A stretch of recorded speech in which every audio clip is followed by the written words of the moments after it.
Yeah. Okay. Got a thumbs up. There we go. Okay. So I'll drop the link in the chat as well. This is the link to this Figma file. Again, you don't have to follow along, but if you decide to open it up, and then you'll see this arrow here, and you should see like it says like duplicate to your drafts. So you can do that in case you want to follow along in your own file. I'm gonna do that as well myself. I'm gonna duplicate it, but for you, you should see like a duplicate to your drafts button instead. So I'm gonna duplicate this myself to follow along here. All right. So yeah. So for today's section lecture, we're gonna go over why prototype, like first of all, and then go over like how to create interactions within components in Figma. So the main reason why we prototype in Figma is to create some sort of like expectation of what the product is going to look like once the developers go in and actually turn the designs into an app. And we do this for a number of reasons. One of them, main ones is that it's easier than to develop product. So it can give, whether you're presenting to someone or your stakeholders or, the list goes on and on. Like whoever you're presenting to, you can show them a quick version of what the app could look like and feel like. So that's one of the main reasons. The other one is to cover any missed interactions, aside from like elements to include, but also like how does the hover state look like? How does interaction look like, especially for like a more complicated product where like you have drag and drop involved or you have some sort of hover actions and those things you can't really see in Figma unless you put together a prototype. Yeah, and the third one is to again like pitch people. Recently, I helped one of my clients land a $3 million deal just by doing a prototype because they could see what the potential of an app could look like, and so that wouldn't have been possible without the ability to see a prototype in front of them that's like realistic and looks good. So those are the main reasons why I prototype in Figma, and I'm sure like you have your own. So um, for today's section, we're going to start here where it says like start here in this page, and we're going to start putting together some interactions. So over here in this landing page cards, you can see we have like these little cards here that we can show on this landing page. It's a section of a landing page of a course that I teach on Maven. So this product essentially is like it's like a marketplace where you can like share your luxury items and other people can rent it out. So let's say you're going to like a nice event, you want a nice watch, you can rent it out from this platform. And so this is the product that we put together in one of the courses that I teach. And then in today's lecture, we're gonna like put together basically one part of their landing page on why people should use this service that's called HangSwap. And we're gonna use these cards to do that. They already have like the tagline on each one of them, so that's nice. But what they don't have is like a graphic as part of that that could look interactive. And so we have a bunch of like assets down here that you can utilize to do that. And we're going to do that for each card here. So for the first one over here, wear your favorite accessories without owning it. And then we have the second one here, try out designer pieces before committing to a purchase, and then turn your luxury items into passive income stream. So this is more for like the owners. So yeah, basically, we can basically just have like elements or graphics inside of each one that's relevant to what the text says. Yeah, I'll just drop a quick note for people joining. I've shared a Figma file in the chat, and we're just if you want to follow along, you can duplicate that to your drafts, or you can simply watch this lecture and then do that on your own time if you want. Yeah, so I'm gonna go ahead and add some graphics to this one here. I think for this one, it would look cool if you have these are the product cards essentially in the app. So we can have some of these product cards displayed on there so people can see there's like multiple products that they can rent out. And then as the user like hovers over them, we can have a different interaction. So first things first, I'm gonna go ahead and just copy these cards into here. And as you can see, they got like sort of placed all over the place. So I'm just going to bring them together here, reduce the gap between them. And then I'm going to select this middle one here and bring it to the front. using command and the closed square bracket. So that brings it, one item higher in the list, or you can just do that by dragging it here in the layers panel.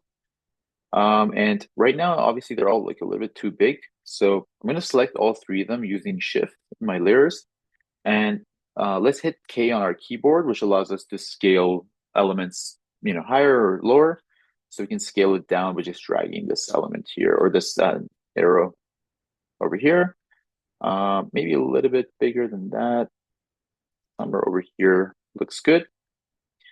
And then what I want to do is I want to bring this, closer in, the one that's like behind this one, and maybe a little bit lower like this. And I'm using Shift and the arrow keys on my keyboard to quickly nudge them over. And also we want to make sure that like it's sort of symmetrical. There's enough space between all of them so it looks good. I'm going to do the same thing with the other card over there. And then what I want to do is I want to make it so that the ones on the side have a bit of like a,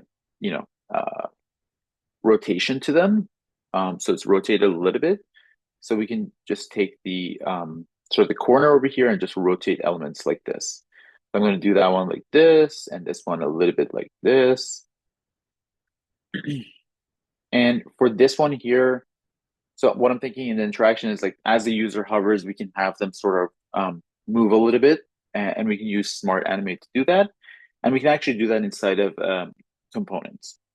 So right now, this card here is not a component, but we can actually turn it into a component. So to do that, you can just select the card over here, and as a shortcut, you can hit Alt Command K on your keyboard, or you can just go over here where you see this little symbol create component, and you can hit that. Both work. And what we want to do is we want to have two variants of this component. One that's basically the user is not hovering, so they'll see that state, and then one where the user is actually hovering. So when they go over to the one that's hovering, we can show that specific variant. And so to do that, we'll need to create a variant over here. One other thing I might do here, I don't know if it will look good or not, but we can just bring the opacity of these two down. Now, if you're stuck in the scale tool, you can just hit escape and escape out of there. And then for the appearance or opacity over here, you can just lower it. So for maybe the ones that are like below, like 65%. And then select the card and you'll see this add a property. So let's add a property and we'll choose another variant. So now our card one can have multiple variants. And we want to add another one here for the hover state. So let's add a variant by clicking this plus here. And then we'll make the changes that we want. So when the user's hovering, we can just bring all of them a little bit up and out. So this middle one here can, I'll use Shift and the up arrow to move it up a little bit, like so. And this one here, I'll use the same Shift and up, but I'll do a little bit like right here as well. And this one, Shift and up and just left here. And maybe this one can scale up a little bit too. So I'll hit K, use the scale tool to just scale this one up a little bit.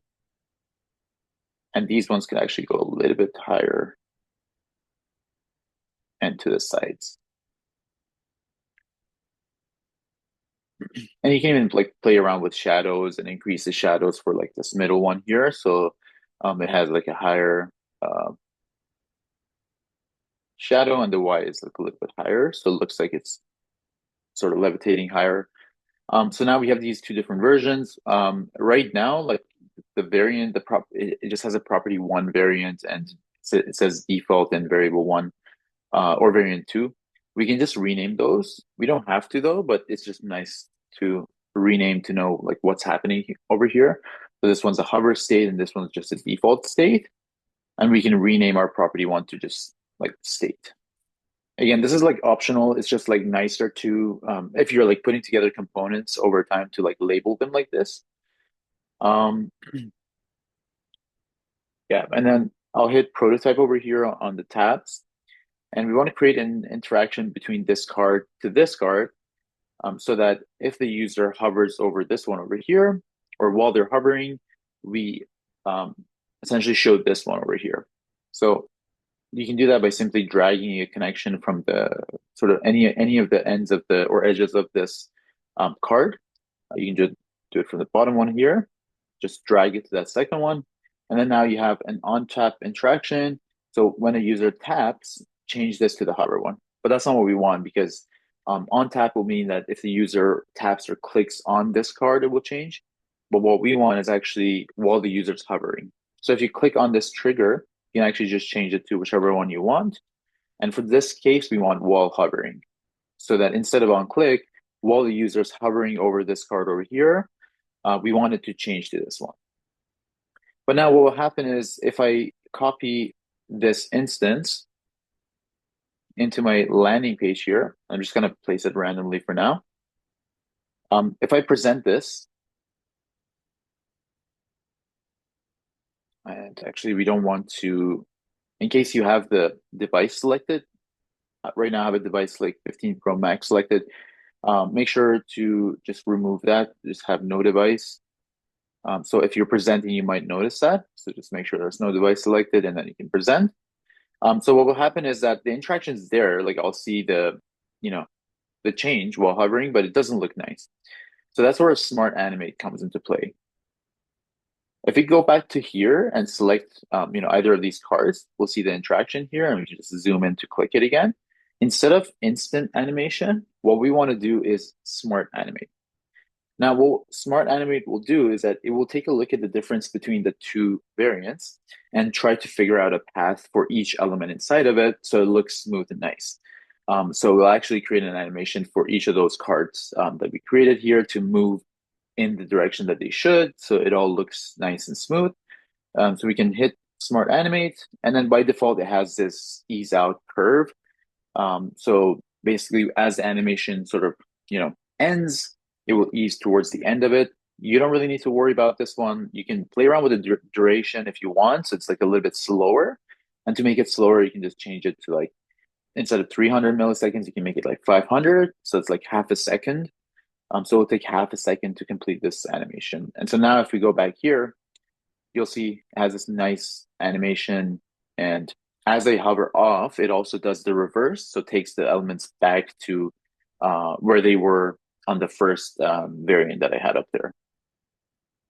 You see, this looks cool. It's interactive and it's like much more sort of, user friendly and modern in today's kind of like landing pages and websites. So this is how you'd want to use this smart animate. And we can apply that sort of the same thing with the other cards as well. And we can sort of make these ones a little bit more fun or different. For this one, we can just show like one of the items over here and have them, again, like do a similar interaction where it's like moving while the user's hovering on it. So I'm going to grab this nice bracelet over here. Looks really expensive over here. And I'm going to just scale it down. But with this one, you don't need to like use a scale tool because it's an image. You can just simply drag the arrow over here and just place that somewhere over here. And we have some nice animations or nice graphics over here, like this like diamond shaped thingy. So we can actually use one of those two, or maybe two of them to kind of make this look interesting and make the image sort of pop more.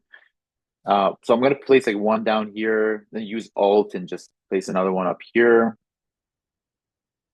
Maybe make it like slightly bigger.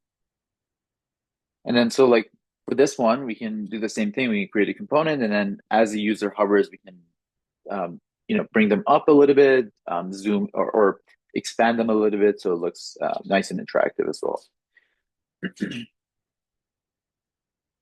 For this one here, maybe we can change the so make sure you switch to design tab if you want to make design changes. For this one, maybe we can change the opacity to like 60%, or let's do like 65. And then I'm gonna hit Alt Command K on this card, make it a component, and do the exact same thing. We're gonna add a property, another variant, click plus here, and then make the changes that we want while hovering. So while hovering, I want it so that this item comes up a little bit more like this. maybe it expands a little bit. And then we'll bring it up a little bit more. And then just to create sort of a parallax effect, I'm going to also bring these graphics up a little bit, but not too much. So for these ones, like we can bring it up by a couple. And for this one as well, just a couple pixels up. And maybe for this one here, again, we'll like increase the size just a little bit just to see what that looks like. And you can always play around with this. It's not like right or wrong. And we can just test it out and see what that looks like. So we'll create the same interaction between these two. So we'll go to prototype.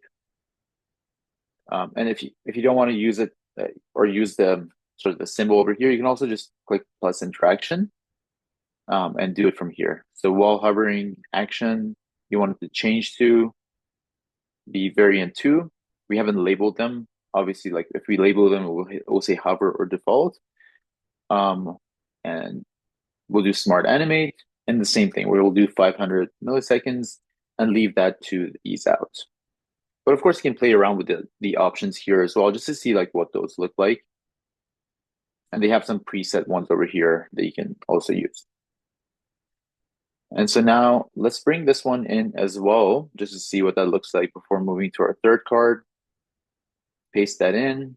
Again, for now, I'm just going to randomly place this and then later we'll organize it.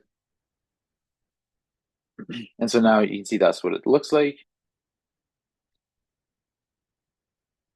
So you can see like all of them have sort of a different looking, but interactive animation. And obviously you can play around with it. So, you know, over here, you want to make it a little bit bigger or smaller, add shadows, make more changes. You can always do that. And let's do our third card over here. And for this one, we want to use this wallet thing over here and maybe some coins in there just to, you know, show the users who have items to encourage them to share their item by, you know, telling them the fact that they're going to earn money, right? So this one's related to this one here, turn your luxury items into passive income. So for those people who own items, they can, that's more relevant for them. So for that one, I'll bring this one or copy it into here. We make it a little bit smaller here. So I'm holding Alt and Shift to just keep it in place while scaling it down a little bit. And then maybe do the same thing with the coin over here, bring one in, scale it down. We can have like one below the layer with the wallet over here and then one above to again create that like spatial effect. So if you use command and a closed square bracket, you can, or open square bracket, you can go down a layer. And then I'm going to do Alt and drag another copy maybe over here. And this one's going to be above the wallet layer. So I'm going to use command and closed square bracket. And you can change the scale of these two if you like. Now, right now, this wallet one's kind of preventing me from making changes to this one. So you can just lock that layer if you don't want it to, you know, just for a second if you want to quickly make changes to the layers below. So we have this one here, and then maybe like as the user hovers, we can do a similar thing. We can just scale up the wallet and maybe even like try to see if we can get a flip animation on the coins. That would be interesting. So I'm going to do the same thing. Hit Alt Command K, turn this into a component. And whoops, we don't want to flow here. We want to create an interaction. Actually, before we do that, first we need another variant. There we go. And let's create the interaction now. So while hovering, we can change it to variant 2, do a smart animate and 500 milliseconds. There we go.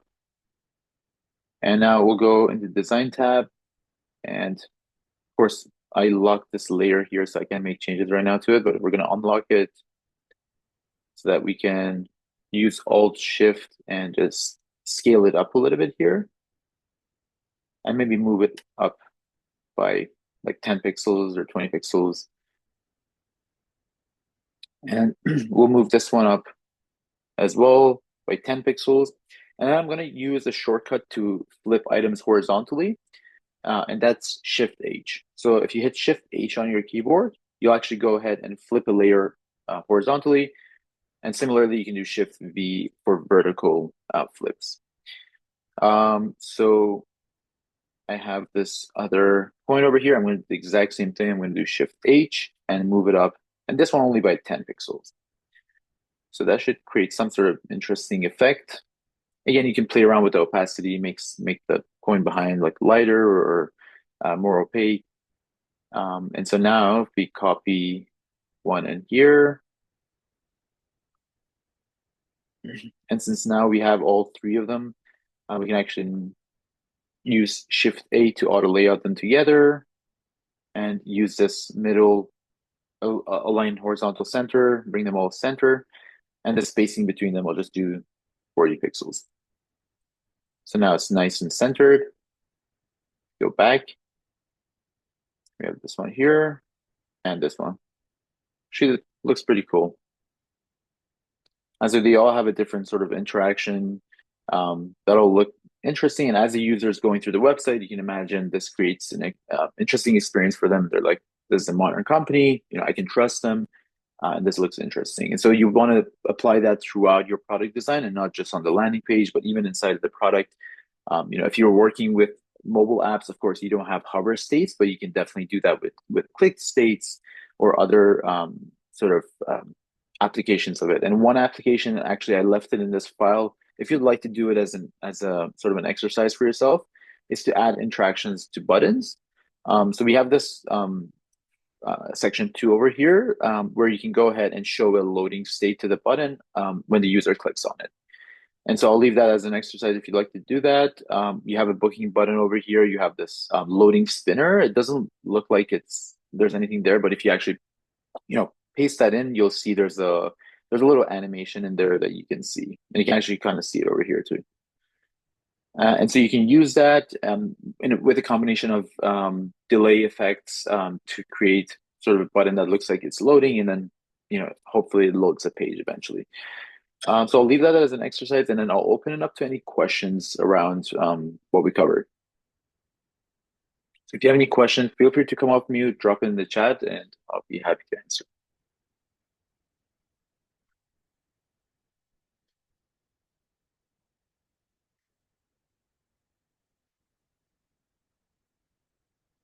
Any questions? Did that all make sense?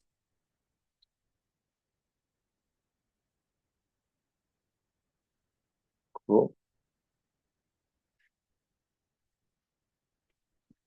All right. So I'll also cover something that I offer here. So basically, I have an updated course on Udemy that has like everything in Figma that you can imagine, using the new layout and using the AI features. So right now, for 4 days, it's 78% off. So feel free to head on over to the course offers page over here if you've duplicated the file. If not, I can simply copy the link here and drop it in the chat as well. So this has basically all the new features in Figma, as well as we go through creating a new project together for this travel app. So you can have a new project for your portfolio as well. And I definitely recommend, if you haven't sort of seen the new Figma updates or played around with a lot of them, especially the AI features, I definitely recommend checking it out. So this link here in the chat. And if you're looking for something more advanced and more hands-on, I also teach a course on Maven. And basically, it's a cohort-based course. So you actually work with me, you share your files with me, I give you feedback directly in the files. And right now we have a course, the 6th cohort coming up in April. And we've had students from companies like Microsoft and Trader Joe's, so many other companies that are basically in the Fortune 500s joining us as well. So it's definitely not just for junior designers or intermediate designers. We've had senior designers and PMs even join us. So feel free to check that one out. Once it's released, or the 6th cohort opens up next month, you'll be able to also join or sign up for that one and get $100 off. Yeah, so the links for both of those are in this Figma file. So feel free to check it out. Hopefully I'll see you there. And yeah, thanks so much for joining. If you have any questions that we didn't cover, feel free to reach out to me either via email or through Udemy if you have if you're able to send messages through there. Awesome. Thank you guys.